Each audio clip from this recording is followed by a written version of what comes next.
আমাদের সবার কাছেই দিনে ২৪ ঘন্টা সময় থাকে। বিল গেটস বা ইলন মাস্ক বা আপনার সবার সময়ের পরিমাণ কিন্তু একদম সমান। কিন্তু ভেবে দেখেছেন কি, কেন কিছু মানুষ এই ২৪ ঘন্টায় বিশ্ব জয় করে ফেলে আর বাকিরা সারা জীবন সময়ের অভাব নিয়ে কান্নাকাটি করে? আজকের ভিডিওতে আমরা এমন একটি বই নিয়ে কথা বলবো যা আপনাকে শেখাবে কিভাবে আপনার ২৪ ঘন্টাকে ১০ গুণ বেশি প্রোডাক্টিভ করবেন। বইটির নাম 24 hours is all it takes, আর লেখিকা হলেন ভিভিয়ান রিসি। একদিন তার অফিসে একজন লোক এসে বিশ্ববিখ্যাত স্পিকার টনি রবিন্সের একটি সেমিনারের টিকিট অফার করে। ভিভিয়ান বললেন, ভাই, আমার কাছে টিকিট কেনার টাকা নেই, আমি অ্যাফোর্ড করতে পারবো না। তখন ওই লোকটি তার চোখের দিকে তাকিয়ে একটি কথা বলেছিল, ম্যাম, আপনার অবস্থা এত খারাপ বলেই তো আপনার এই সেমিনারে যাওয়া উচিত। You can't afford not to go. Vivian ঝুঁকি নিয়ে ক্রেডিট কার্ডে লোন করে সেই সেমিনারে গিয়েছিলেন, আর সেই এক সিদ্ধান্ত তার জীবন বদলে দেয়। তিনি বুঝেছিলেন সফলতার কোনো জাদুকরী শর্টকাট নেই, সিক্রেট হলো একটাই, আপনার দৈনিক অভ্যাস। চলুন দেখে নিই কোন ৩টি অভ্যাসের মাধ্যমে আপনিও আপনার দিনকে বদলে দিতে পারেন। প্রথম এবং সবচেয়ে গুরুত্বপূর্ণ হ্যাবিট হল ওন ইয়োর মর্নিং, বা সকালটা নিজের করে নিন। বেশিরভাগ মানুষ সকালে ঘুম থেকে উঠে অ্যালার্মের সাথে যুদ্ধ করতে করতে ৫ মিনিট পর পর স্নুজ বাটন চাপেন। লেখিকা বলছেন, এটা বন্ধ করুন। সকালবেলা হল দিনের সবচেয়ে পবিত্র সময়। যখন আপনি অন্যদের চেয়ে ১ ঘন্টা আগে ঘুম থেকে ওঠেন, তখন আপনি দিনের শুরুতেই অন্যদের চেয়ে ১ ঘন্টা এগিয়ে গেলেন। বিশ্বাস হচ্ছে না? অঙ্ক করে দেখুন। প্রতিদিন মাত্র ১ ঘন্টা আগে ওঠা মানে বছরে আপনি অন্যদের চেয়ে ১৫ দিন বেশি সময় পাচ্ছেন। তাই কাল সকাল থেকে যখনই ঘুম ভাঙবে, নিজেকে বলুন, আজকের দিনটা আমার। দ্বিতীয় হ্যাবিটটি হল প্ল্যানিং অ্যান্ড পিভট, বা প্ল্যান করুন এবং যখন প্রয়োজন তখন পথ বদলান। বিখ্যাত মনীষী জিম রন বলতেন, কাগজে দিন শেষ না করা পর্যন্ত দিন শুরু করবেন না। অর্থাৎ সকালে কাজের টেবিলে বসার আগেই আপনার জানা উচিত আজ কি করবেন। কিন্তু সাবধান, জীবন সবসময় সোজা রাস্তায় চলে না। লেখিকা ভিভিয়ানের জীবনে যখন সব কিছু ঠিকঠাক চলছিল, হঠাৎ একদিন তিনি অসুস্থ হয়ে পড়েন এবং তাকে জরুরি অপারেশন করতে হয়। তার সব সাজানো রুটিন এলোমেলো হয়ে যায়। তখন তিনি ব্যবহার করলেন পিভট মেথড, অর্থাৎ যখন পরিস্থিতি আপনার নিয়ন্ত্রণের বাইরে চলে যাবে, তখন জেদ ধরে বসে থাকবেন না। একটু থামুন, শ্বাস নিন এবং নতুন পরিস্থিতি অনুযায়ী আপনার প্ল্যান বদলে ফেলুন। যাদের প্ল্যান থাকে, কেবল তারাই ঝড়ের মধ্যে দিক খুঁজে পায়। তৃতীয় অভ্যাসটি হল ডেইলি রিচুয়াল, বা দৈনিক অভ্যাস। আমরা ভাবি জীবন বদলাতে হলে বড় কিছু করতে হবে। ভুল। লেখিকা বলছেন, জীবন বদলায় ছোট ছোট অভ্যাসে, যেমন সকালে ঘুম থেকে উঠে বিছানা গোছানো। ইউএস নেভি সিল অ্যাডমিরাল ম্যাকরেভেন বলেছিলেন, আপনি যদি বিশ্ব বদলাতে চান, তবে নিজের বিছানা গোছানো দিয়ে শুরু করুন। কেন জানেন? কারণ দিনের প্রথম কাজটি যখন আপনি সফলভাবে শেষ করেন, তখন আপনার ব্রেন একটা সিগন্যাল পায় যে আমি জিতেছি। এই ছোট জয় আপনাকে সারা দিন বড় বড় কাজ করার এনার্জি দেয়। এছাড়া সকালে ১ গ্লাস পানি খাওয়া, একটু ব্যায়াম করা বা নিজের যত্ন নেওয়া, এই ছোট কাজগুলোই দিন শেষে বড় পার্থক্য তৈরি করে। তো বন্ধুরা, আজকের চ্যালেঞ্জ হলো আগামীকাল সকালে অ্যালার্ম বাজার সাথে সাথে বিছানা ছাড়বেন এবং নিজের বিছানাটা গুছিয়ে রাখবেন। কিন্তু সমস্যা হলো, কাজ শুরু করার পর যখন কাজের পাহাড় জমে যায়, তখন কি করবেন? কিভাবে বড় কাজকে ছোট করবেন এবং না বলতে শিখবেন? এখন এই সমস্যাটি নিয়ে আমরা কথা বলবো। আমরা সকালের রুটিন ঠিক করেছি, কিন্তু সমস্যা হলো দিন শুরু হওয়ার পর যখন কাজের পাহাড় আমাদের সামনে এসে দাঁড়ায়, তখন আমরা ভড়কে যাই। মনে হয়, এত বড় কাজ আমি কিভাবে শেষ করব? আজকের পর্বে আমরা শিখব লেখিকা ভিভিয়ান রিসির সেই ৩টি জাদুকরী অভ্যাস, যা আপনাকে বড় বড় সমস্যা চুটকিতে সমাধান করতে সাহায্য করবে। ষষ্ঠ অভ্যাসটি হল ব্রেক ইট ডাউন, বা কাজকে ছোট টুকরোয় ভাগ করে ফেলা। এই বিষয়টি বোঝানোর জন্য লেখিকা তার জীবনের একটি অদ্ভুত অভিজ্ঞতার কথা শেয়ার করেছেন। একবার ছুটিতে গিয়ে তিনি সৈকতে হাঁটার সময় পড়ে গিয়ে হিপ বা কোমরের হাড় ভেঙে ফেলেন। ডাক্তার তাকে কয়েক সপ্তাহ নড়াচড়া করতে নিষেধ করলেন। এখন সমস্যা হলো, তাকে তো বাথরুমে যেতে হবে, কিন্তু তিনি হাঁটতে পারছেন না। এটা একটা বিশাল সমস্যা। তিনি তখন হার না মেনে একটা বুদ্ধি বের করলেন। তিনি তার বিছানা থেকে বাথরুম পর্যন্ত এক লাইনে ৮টি চেয়ার সাজালেন। এরপর তিনি শুয়ে শুয়ে বা বসে বসে এক চেয়ার থেকে আরেক চেয়ারে শরীর ঘষে ঘষে বাথরুমে যেতেন। তিনি এটার নাম দিয়েছিলেন চেয়ার ট্রেন। গল্পটি অদ্ভুত, তাই না?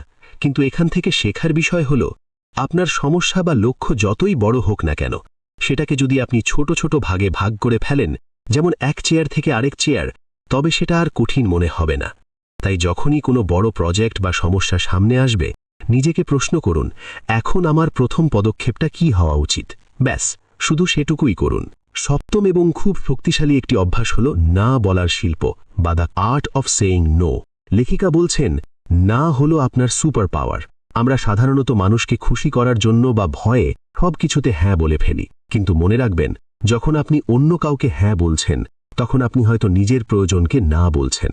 ভিভিয়ান তার জীবনের একটা বড় ভুলের কথা বলেছেন।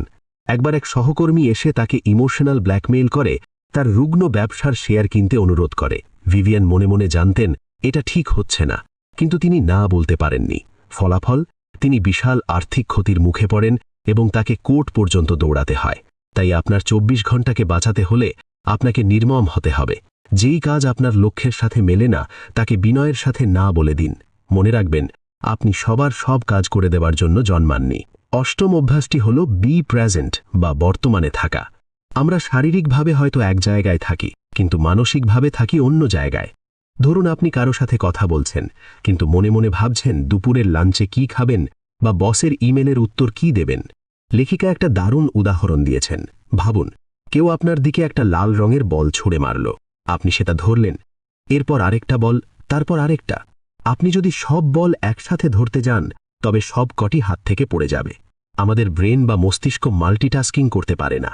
তাই যখন যে কাজ করবেন তখন শুধু সেটাই করুন। যখন পরিবারের সাথে থাকবেন ফোন দূরে রাখুন, যখন কাজ করবেন তখন আড্ডা দেবেন না। আজকের দিনটাই আপনার হাতে আছে, গতকাল চলে গেছে আর আগামীকাল এখনো আসেনি। তাই এই মুহূর্তটাকে পুরোপুরি কাজে লাগান। তো বন্ধুরা, আমরা জানলাম কিভাবে বড় কাজ সামলাতে হয় এবং ফোকাস ধরে রাখতে হয়, কিন্তু দিন শেষে যখন আমাদের শরীরের ব্যাটারি লো হয়ে যায় তখন নিজেকে রিচার্জ করবেন কিভাবে, আর সোশ্যাল মিডিয়ার এই যুগে নিজের মানসিক শান্তি বজায় রাখবেন কিভাবে, এসব নিয়ে এখন কথা বলবো। আচ্ছা, একটা প্রশ্ন করি, আপনার ফোনের চার্জ যখন 20%-এর নিচে নেমে যায় তখন আপনি কি করেন? দৌড়ে গিয়ে চার্জারে লাগান, তাই না? কিন্তু যখন আপনার নিজের শরীরের চার্জ কমে যায় তখন আপনি কি করেন? আপনি নিজেকেই পুশ করতে থাকেন, আরও এক কাপ কফি খান আর বলেন আমাকে কাজটা শেষ করতেই হবে। দশম এবং চতুর্দশ অভ্যাস হল পাওয়ার আপ এবং সেলফ কেয়ার। লেখিকা ভিভিয়ান রিসি বলছেন, সেলফ কেয়ার বা নিজের যত্ন নেওয়া কোনো বিলাসিতা নয়, এটা বেঁচে থাকার জন্য অপরিহার্য। বিমানে ওঠার পর এয়ার হোস্টেসরা কি বলে মনে আছে? অক্সিজেন মাস্ক আগে নিজের মুখে লাগান, তারপর পাশের যাত্রীকে সাহায্য করুন। কারণ আপনি যদি নিজেই অজ্ঞান হয়ে যান তবে অন্যকে সাহায্য করবেন কিভাবে? ঠিক তেমনি, আপনি যদি নিজেই ক্লান্ত এবং অসুস্থ থাকেন তবে আপনি আপনার পরিবার বা অফিসের কোনো কাজেই আসবেন না। তাই দিনে অন্তত 15-20 মিনিট সময় বের করুন শুধু নিজের জন্য। হাঁটুন, গান শুনুন বা চুপচাপ বসে থাকুন। এবং সাবধান, আপনার আশেপাশে কিছু এনার্জি ভ্যাম্পায়ার আছে। এরা হলো সেই সব মানুষ যারা সারাক্ষণ নেগেটিভ কথা বলে আর গসিপ করে। এদের সাথে কথা বললে দেখবেন আপনার এনার্জি চুষে নিয়েছে। এদের থেকে 100 হাত দূরে থাকুন। একাদশ অভ্যাসটি আমাদের বর্তমান সময়ের সবচেয়ে বড় সমস্যা নিয়ে, সোশ্যাল মিডিয়া। আমরা সকালে ঘুম থেকে উঠেই সোশ্যাল মিডিয়ার গর্তে পড়ে যাই। অন্যদের সাজানো গোছানো ছবি বা হাইলাইট রিল দেখে ভাবি, ইস, ওর জীবনটা কত সুন্দর আর আমার জীবনটা কত বোরিং। লেখিকা বলছেন, মনে রাখবেন, সোশ্যাল মিডিয়া বাস্তব জীবন নয়। কেউ তার ঝগড়া বা কান্নার ছবি ফেসবুকে দেয় না। তাই তুলনা করা বন্ধ করুন। সোশ্যাল মিডিয়া ব্যবহার করুন শেখার জন্য বা বিনোদনের জন্য, কিন্তু ওটাকে আপনার মুড বা সময় নিয়ন্ত্রণ করতে দেবেন না। একটা নির্দিষ্ট সময় ঠিক করুন, এর বাইরে ফোন থেকে দূরে থাকুন। 15তম এবং খুব জরুরি অভ্যাস হল ঘুম। Get some slip. একসময় মনে করা হতো যারা কম ঘুমায় এবং বেশি কাজ করে তারাই সফল। লেখিকা বলছেন, এই ধারণা ভুল। ঘুম কোনো সময় নষ্ট করা নয়, ঘুম হলো আপনার সুপার পাওয়ার রিচার্জ করার সময়।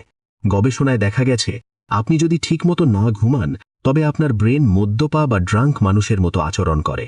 আপনার সিদ্ধান্ত ভুল হয় আর রাগ বেড়ে যায়। তাই দিনের 24 ঘন্টাকে সঠিকভাবে কাজে লাগাতে হলে রাতে 7-8 ঘন্টার ভালো ঘুম আপনার প্রাপ্য। এটা আপনার শরীরকে দিন। সবশেষে দিনের ইতি টানবেন কিভাবে? এর জন্য দ্বাদশ অভ্যাস হল টেক ইনভেন্টরি বা দিনের হিসেব নেওয়া। রাতে ঘুমোতে যাওয়ার ঠিক আগে মাত্র 5 মিনিট সময় নিন। নিজেকে জিজ্ঞেস করুন, 1. আজকের দিনে সেরা কাজ কি করেছি? 2. আজ কোথায় ভুল করেছি যা কাল শুধরে নেওয়া যাবে? এবং অবশ্যই কৃতজ্ঞতা বা গ্র্যাটিটিউড প্রকাশ করে ঘুমোতে যান। হয়তো দিনটা খুব খারাপ গেছে, তবুও ভাবুন অন্তত আপনার মাথার উপর ছাদ আছে, টেবিলে খাবার আছে। এই পজিটিভ চিন্তা নিয়ে ঘুমোলে পরের দিন আপনি দ্বিগুণ উৎসাহ নিয়ে দিন শুরু করতে পারবেন। তো বন্ধুরা, এই ছিল 24 hours is all it takes বইয়ের সারাংশ।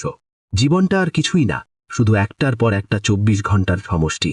অতীত চলে গেছে, ভবিষ্যৎ আসেনি। আপনার হাতে আছে শুধু আজকের এই 24 ঘন্টা। আপনি কি আগামীকাল সকালে একটু আগে উঠে নিজের দিনটাকে নিজের মতো করে সাজাতে প্রস্তুত? যদি প্রস্তুত থাকেন তাহলে কমেন্টে লিখুন মাই টাইম ইজ নাও। বুকমাইন্ড বাংলায় সম্পূর্ণ ভিডিও দেখার জন্য অসংখ্য ধন্যবাদ। ভিডিওটি ভালো লাগলে লাইক দিন এবং বন্ধুদের সাথে শেয়ার করে তাদেরও দিন বদলাতে সাহায্য করুন। সাবস্ক্রাইব করুন বুকমাইন্ড বাংলাকে এই রকম গুরুত্বপূর্ণ ভিডিও মিস না করতে। দেখা হবে পরের ভিডিওতে নতুন কোনো বই নিয়ে। ভালো থাকবেন।